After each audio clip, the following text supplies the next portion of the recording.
And so because the issues we face, they're like fires.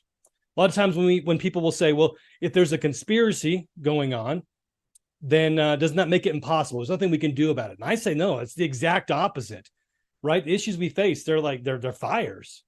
We have big government. We have attacks on property rights. We have attacks on the unborn. We have attacks on the family, and attack after attack after attack.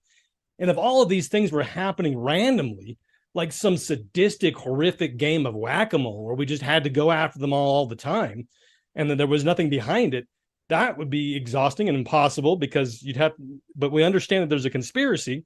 We can focus exactly where our focus needs to be and not be distracted by all these different arguments and all these different causes that are all pretty important, but we have to understand that there's an arsonist behind them.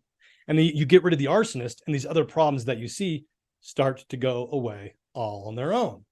We do have to understand these are not accidental fires, and that there is one source, an arsonist. So what are secret combinations? What is a secret combination?